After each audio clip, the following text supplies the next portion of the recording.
अब मैं रामस्वरूप जी कसाना से आग्रह करूंगा कि वो अपने ओजस्वी वक्तव्य से हमें अनुग्रहित करे। रामस्वरूप जी कसाना, पूर्व मंत्री राजस्थान सरकार। जय बोले भारत माता की, जय बोले गौ माता की, जय बोले देव महाराज की, जय बोले वीर तेजाजी महाराज की। मंच के ऊपर विराजमान परम आदरणीय और सम्मानीय पूजा के योग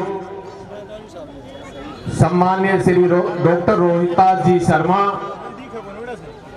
पूर्व कैबिनेट मंत्री राजस्थान सरकार।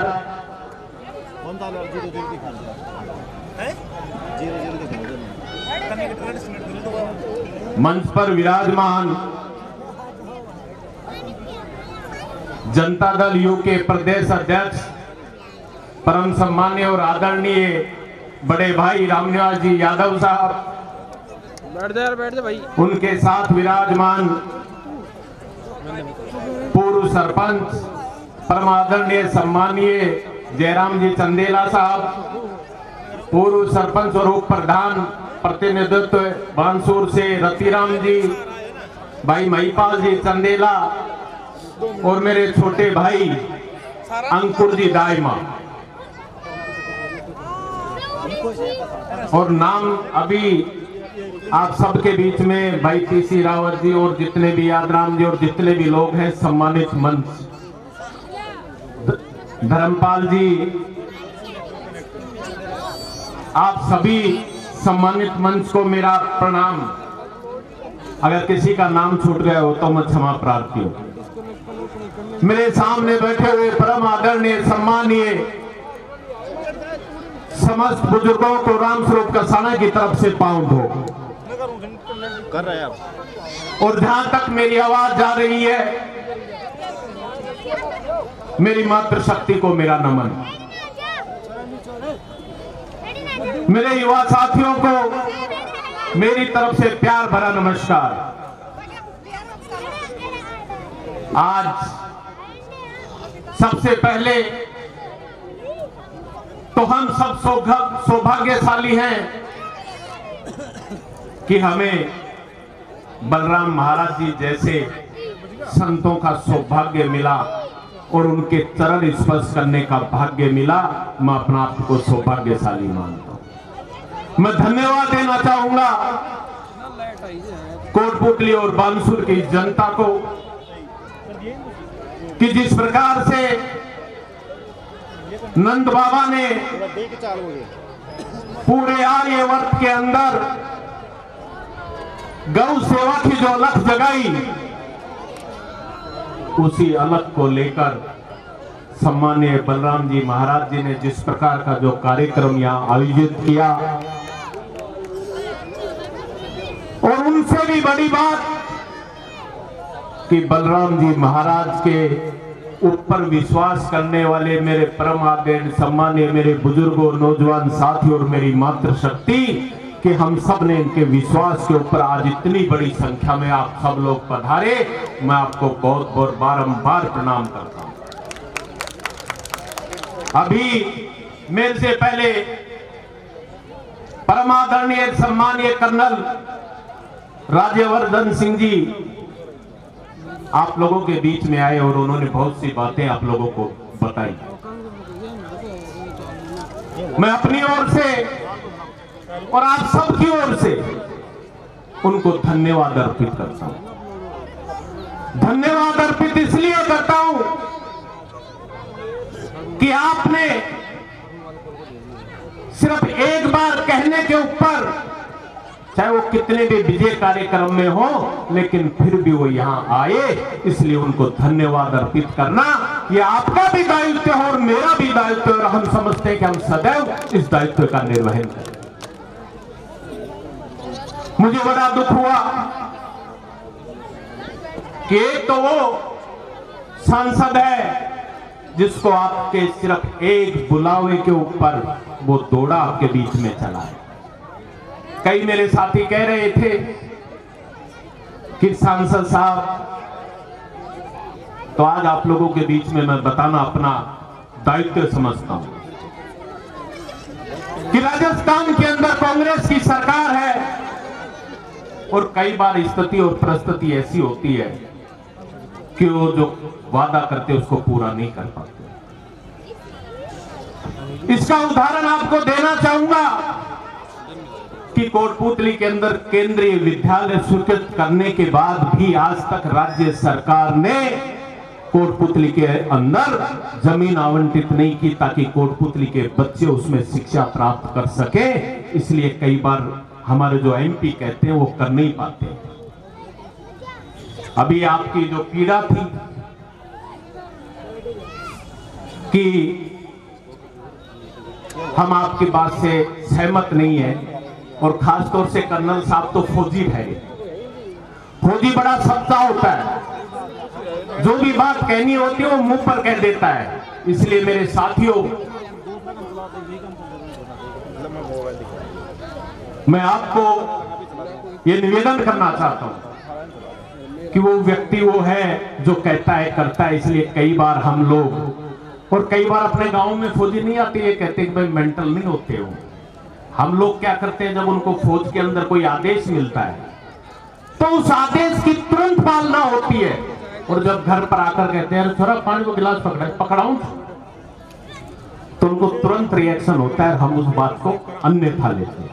उसी प्रकार कर्नल साहब ने जो बात कही कि भाई सरकार है, मैं सैंक्शन भी कराऊं और फिर भी नहीं बनने दे, हो सकता है, लेकिन जो कोटपुतली का प्रतिनिधित्व कर रहा है और सम्मानीय महाराज जी और आप लोग जब उनको निमंत्रण देने गए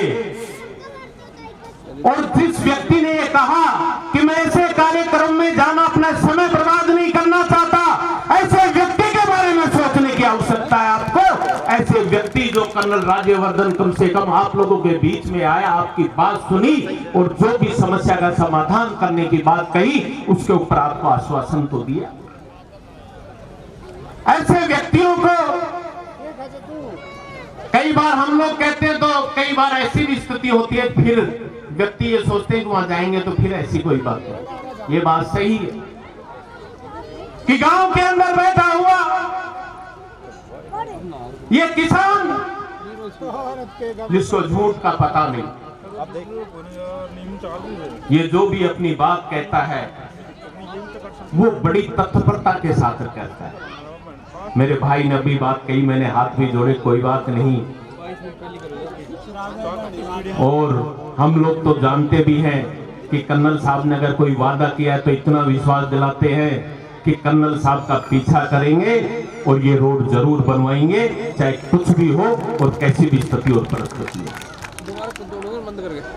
साथियों, इस गौशाला के अवसर पर बातें तो बहुत लंबी लंबी है, लेकिन क्या कोई जनप्रतिनिधि जब आप मिलने जाओ, गौशाला को भी प्रोग्राम में भी एक ऐसे प्रोग्राम की मुझे आवश्यकता नहीं, तो क्या हमें विचार करने की आवश्यकता नहीं? क्या हमें समझने की आवश्यकता नहीं? क्या हमें सोचने की आवश्यकता नहीं? क्या ऐसे व्यक्तियों से जिनकी भाषा कैसी है उनको सबक सिखाने की आवश्यकता नहीं? आज आप सब लोग यहां आए और इसलिए आए कि जो आर्यवर्त हो, चाहे हिंदुस्तान हो और चाहे भारतवर्ष हो, हम सबसे पहले भारत माता को पूजते हैं, फिर उसके बाद में गौ माता को पूजते हैं।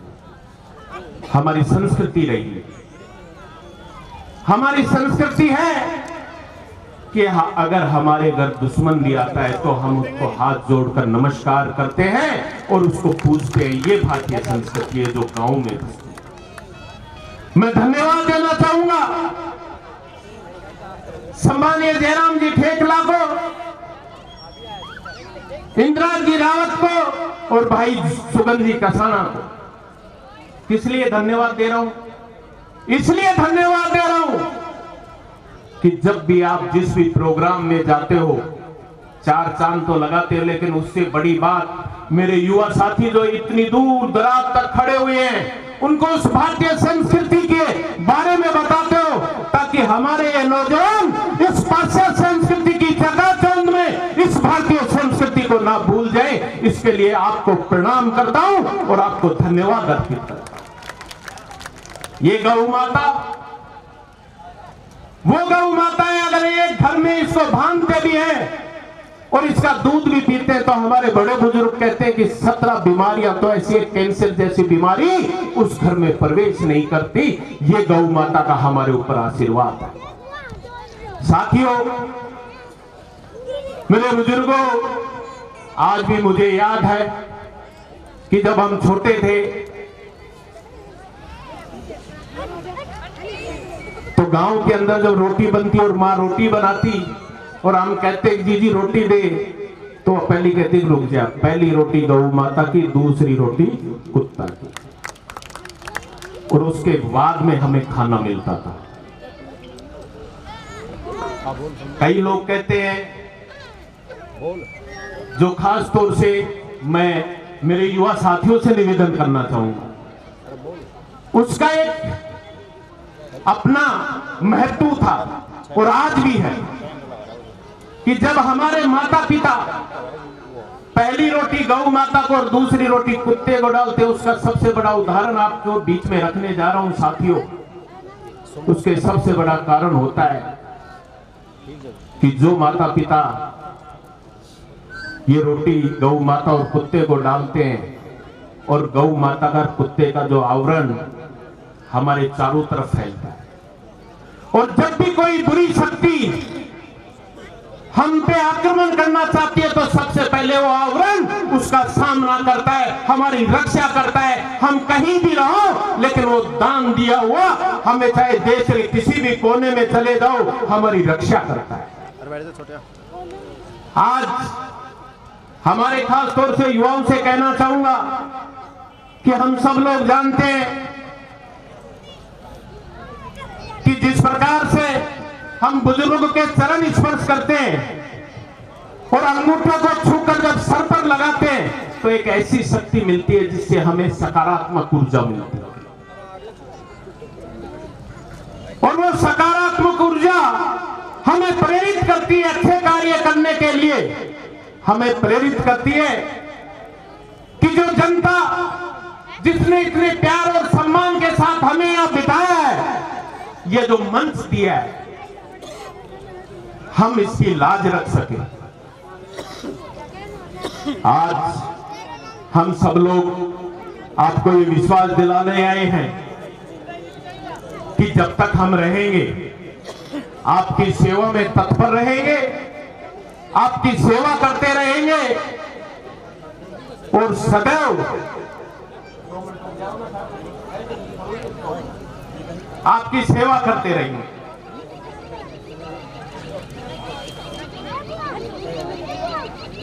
अभी जयराम जी और सुगन जी दोनों तैयार हो गए, क्योंकि बानसूर से रोहतास जी आ गए ना। रोहतास जी आते ही जोश आ गया कि अब की बार हमारा रोड बन जाएगा। रोहतास जी आ गए, ये होती है भावना। वैसे तो मुझे भी सौभाग्य मिला इनके साथ काम करने का, और इनके साथ राजस्थान की उस बड़ी महापंचायत में बैठने का सौभाग्य मुझे भी आप लोगों ने दिया। एक गरीब परिवार के बच्चे को उस बड़ी महापंचायत में भेजा। हम इनको आचार्य कहा करते थे, ये हमारे आचार्य है। लेकिन इतना कहना चाहूंगा, इंदिरा जी आप चिंता मत करना, आप वैसे तो ये पिता तुल्य हैं हमारे, लेकिन इतना जरूर कहना चाहूंगा, 2008 के अंदर जब विधायक बना था तो बानसूर के ऊपर हमने कर्ज चढ़ा रखा है। अगर समय मिले तो कर्ज उतार देना, तब मान जाएंगे कि आप लोगों ने जो कहते हो करके दिखाते हो। हमने बिंजाहड़ा से लेकर और उखलेरा तक रोड बनवाई थी, अगर आप में भी हो तो कम से कम ये रोड बनवा कर दिखा देना। लेकिन इतना विश्वास दिलाना चाहता हूं मेरे किसान भाइयों को, इतना विश्वास दिलाना चाहता हूं मेरे नौजवान भाइयों को कि अगर 2023 के अंदर मुझे पुनः मौका मिला, चाहे किसी के भी नक्शे में हो या नहीं हो, लेकिन ये रोड जब भी आप दोबारा ये मेला भरेगा तो इस रोड के ऊपर ऊपर से चल के आओगे, ये विश्वास दिलाना चाहता हूं आप लोगों को। रामस्वरूप कसाना की कथनी और करने में अंतर नहीं है। जो कहता है वो करके दिखाता है। इस बात का आप लोगों को विश्वास दिलाना चाहता हूं। और रोहतास जी, मैंने तो सोचा था कि आपको फिर से कैबिनेट मंत्री पद मिला है, कम से कम ये रोड तो जरूर बनेगा। मैंने पहले भी सैंक्शन करवाया था, लेकिन आपकी मेरी कोटपुतली की सीमा तक तो हो गया था, लेकिन वो थोड़ा आगे का कच्चा था, लेकिन वो तो अब तक नहीं बना। तो हम कैसे उम्मीद कर लें कि आप ये बनवा दो? कुछ हजम नहीं हुआ, क्योंकि फेकला जी तो रोहतास जी नाता ही हुई है लगा। अब यह मालूम को ना सुने, ये मनवाओ जड़े जांटड़ी में डीपी ये मेदरवा से कर जा, हाला कानून कायदा देखेगा।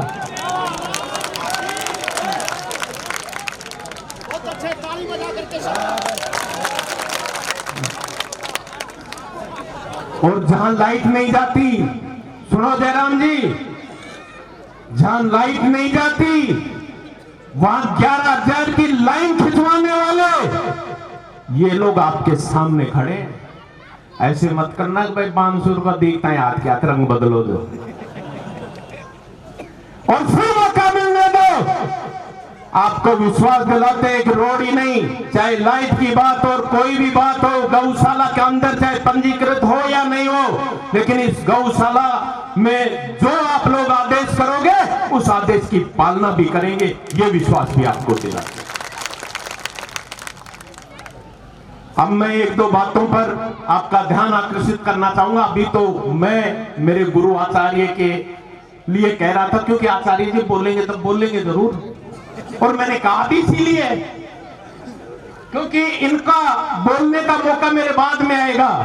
तो मैंने कहा भी इनको, एक भाई कोई भी बात हो तो कम से कम देख लियो, मैं तो कोटपुतली वाला तो एहसान करे बैठे थार पर, थार सूत्र तो उतार दियो, नहीं कर्ज ने राख लियो।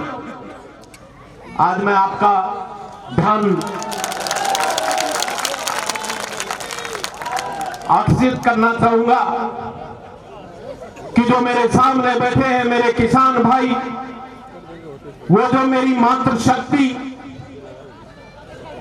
जब गांव के अंदर से हमारे भाई बहन शिक्षा के लिए दूर शहरों के अंदर जाते हैं तो सुबह रोटी बनाती कि मेरा भाई, मेरा बेटा कॉलेज जा रहा है, स्कूल जा रहा है, और उसको तैयार करके भिजवाते। यहां जो आपके चेहरे के ऊपर जो मुस्कान लिए बैठे मेरे बुजुर्ग, जो फूलों की तरह खिल रहे, चाहे कैसी भी समस्या हो,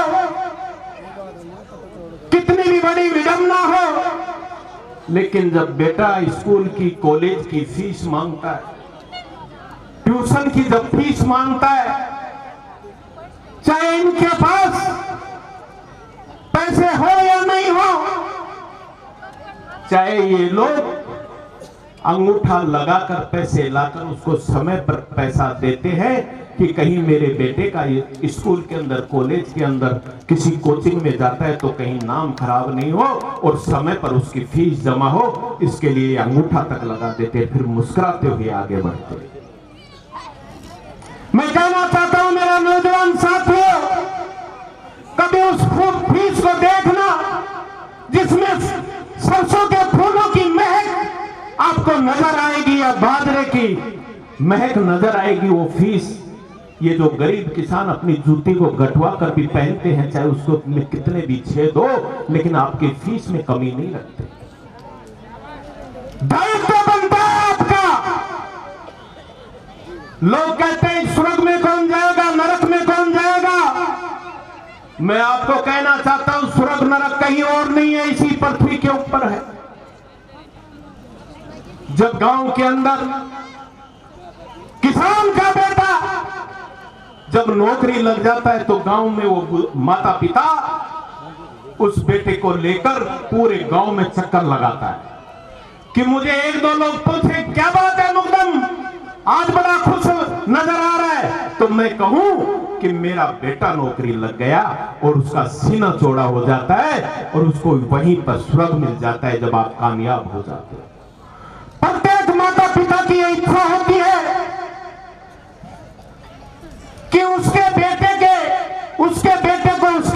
से नहीं जाना जाए, लेकिन अगर वो कामयाब हो और जिस प्रकार से हम यहाँ बैठे हमारे सम्मानीय इंद्राज जी रावत साहब को जब इनके बेटे के नाम से इंद्राज जी को पुकारा जाता था, पूछना इनको कि कितनी शक्ति इनको मिलती है, कितनी ऊर्जा इनको मिलती है।